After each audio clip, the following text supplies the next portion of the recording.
आज हम बात करेंगे conditions for zero resultant vector. अगर कई वेक्टर्स किसी बॉडी पर एक साथ काम कर रहे हो तो रिजल्टेंट जीरो हो, इसकी क्या क्या कंडीशंस हैं। इसके हम कई केसेस लेंगे। Case 1, system of two vectors. अगर किसी बॉडी पर मान लिया कोई बॉडी है, इस पर मान लिया दो वेक्टर्स काम कर रहे हैं, ए वेक्टर और बी वेक्टर, और दोनों के बीच में एंगल अगर थीटा है, तो इन दोनों का रिजल्टेंट जीरो कब होगा? इन दोनों का रिजल्टेंट जीरो तब होगा जबकि ये दोनों वेक्टर इक्वल और अपोजिट हों। दोनों का जो मैग्नीट्यूड है वो दोनों इक्वल हो और दोनों की जो डायरेक्शन है वो अपोजिट हो। मीन्स इस केस में अगर देखा जाए तो दोनों का वेक्टर ए का जो मैग्नीट्यूड है that should be equal to magnitude of vector B. एक ये है। तो दूसरी कंडीशन है, दोनों का जो एंगल है, इसका जो थीटा है that should B 180 degree. Means वो दोनों, अगर ये वेक्टर ए है, इसकी डायरेक्शन ये है मान लिया, तो वेक्टर बी की डायरेक्शन इस तरह होगी, या इस तरह हो, वेक्टर ए और वेक्टर बी। सो ये इस केस की कंडीशन है जबकि दो वेक्टर्स हों। Means both vectors must be equal in magnitude and opposite in direction. अब केस 2 लेते हैं, जहां पर कि system of three vectors. System of three vectors, अगर किसी पॉइंट पर तीन वेक्टर काम कर रहे हो, there are three vectors working on an object, तो उस केस में तीन वेक्टर्स मान लिया किसी पॉइंट पर एक साथ काम कर रहे हो, तो उस केस में वो इस तरह से हम शो करेंगे। मान लिया ये वेक्टर ए है, वेक्टर बी, वेक्टर सी। मान लिया वेक्टर बी है और ये वेक्टर सी है। मान लिया इसको ए को हम ओ ओपी, बी को पी क्यू और सी को क्यू ओ हम शो करते हैं। If three vectors acting on a point at the same time are expressed in magnitude and direction by the three sides of a triangle.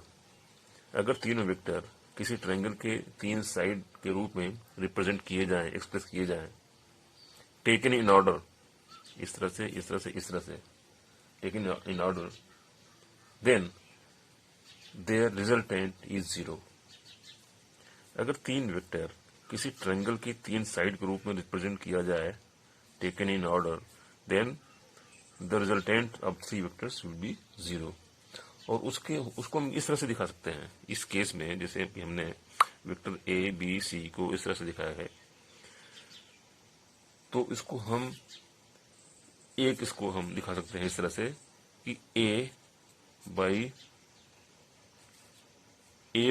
O P is equal to B by P Q is equal to C by Q. इसको हम दिखा सकते हैं। अगर तीन vector अगर मान लिया किसी पॉइंट पे काम कर रहे हैं, तो वो रिजल्टेंट उनका जीरो तभी होगा जबकि वो तीनों किसी ट्रायंगल के तीन साइड के रूप में रिप्रेजेंट किए जा सके, टेकन इन ऑर्डर। तीनों एक ऑर्डर में लिए जाए और एक ट्रायंगल के तीन साइड के रूप में अगर रिप्रेजेंट किए जाए, तो वो तीनों के तीनों वो उनका जो रिजल्टेंट होगा वो जीरो होगा। ये हो गया। अब एक हम थर्ड केस लेते हैं। Third case, system of more than three vectors. System of more than three vectors. इस केस में अगर तीन वेक्टर से अगर ज्यादा है मान लिया, उस केस में भी सेम लागू होगा, उसको हम इस तरह से दिखाते हैं। मान लिया ए इस तरह से वेक्टर है, मान लिया ये वेक्टर है ए बी सी डी ई। अगर मान लिया ये वेक्टर्स इस तरह से काम कर रहे हैं, vector A B C C D D E A, ये यहां से यहां, there are 5 vectors, then we can say that if number of vectors acting on an object at the same time is represented in, you can say, magnitude and direction by the various sides of a closed polygon taken in same order, then resultant vector is 0 and the object will be in equilibrium. अगर कई vector किसी point पे काम कर रहे हैं और उनको एक क्लोज्ड पॉलीगन के रूप में रिप्रेजेंट किया जा सकता है, taken in order, then these vectors will be, you can say, they will be in equilibrium and their resultant will be 0. इस केस में मान लिया, इसको हम कैसे कर सकते हैं, इसका जो आर है, इस केस में इसका जो रिजल्टेंट आर है, that will be AB plus BC plus CD plus DE plus AB plus BC plus CD plus DE plus EA. तो इन पांचों वेक्टर्स को ये पॉलीगन के रूप में रिप्रेजेंट किया जा सकता है। अगर जो कि एक ही ऑर्डर में हो तो ये पांचों vector,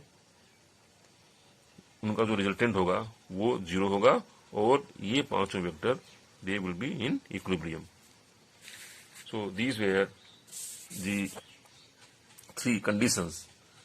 These were the conditions in 3 cases where the resultant of vectors will be 0. अब इससे हम एक कुछ कंक्लूजन पर हम आ सकते हैं कि इक्विलिब्रियम की कंडीशंस क्या होंगी. Conditions for equilibrium of an object. अगर किसी ऑब्जेक्ट पे मान लिया बहुत सारे फोर्सेस लग रहे हैं तो वो ऑब्जेक्ट इक्विलिब्रियम में कब होगा, इसकी क्या कंडीशंस हैं, तो उसके बारे में हम बात करते हैं. तो उसकी कंडीशंस हैं, पहली कंडीशन है there is no linear motion of the object. कोई मोशन नहीं होगी, वो मोशन तब नहीं होगी जबकि resultant force on the object is 0. पहली कंडीशन कि जो रिजल्टेंट फोर्स है उन सब का दैट विल बी 0. कोई मोशन नहीं होगी, नो मोशन. ये पहली कंडीशन है. दूसरी कंडीशन है there is no rotational motion. Linear motion भी नहीं है, ये पहली कंडीशन है. दूसरी कंडीशन है there is no rotational motion of the object. It means जो फोर्सेस लग रहे हैं उनकी वजह से अगर कोई टार्क लग रहा है that will be 0. Means torque will be 0 means no rotational motion. पहले वाले में क्या था, नो लीनियर मोशन, दूसरे में नो रोटेशनल मोशन. ये दोनों कंडीशन है इक्विलिब्रियम की. और potential energy that must be minimum for stable equilibrium. Stable equilibrium के लिए पोटेंशियल एनर्जी मिनिमम होनी चाहिए, पोटेंशियल एनर्जी. ठीक है. So these are the conditions for equilibrium of an object when many forces are working on the object at the same time at same point. So आज हमने बात किया अगर कई वेक्टर्स एक साथ किसी पॉइंट पर काम कर रहे हों तो उनका रिजल्टेंट 0 कब होगा, वो कई कंडीशंस में हमने बात किया है. जब दो फोर्सेस काम कर रहे हों, then the resultant will be 0 only when the forces are equal and opposite. अगर there are 3 vectors, in that case हमने ये देखा, अगर 3 वेक्टर्स अगर मान लिया काम कर रहे हैं, देन उस समय उसका रिजल्टेंट 0 तब होगा जबकि वो तीनों एक ट्रायंगल के साइड्स के रूप में रिप्रेजेंट किए जाएं in magnitude and direction taken in order, then the resultant will be 0। और थर्ड केस में वही चीज पॉलीगन के साथ है। अगर किसी पॉलीगन के रूप में अगर हम इसको एक्सप्रेस कर सकें taken in order, then the resultant will be 0। So आज का वीडियो इतना ही। हम आगे वेक्टर्स पर ही कुछ और टॉपिक्स पर बात करेंगे। Thank you.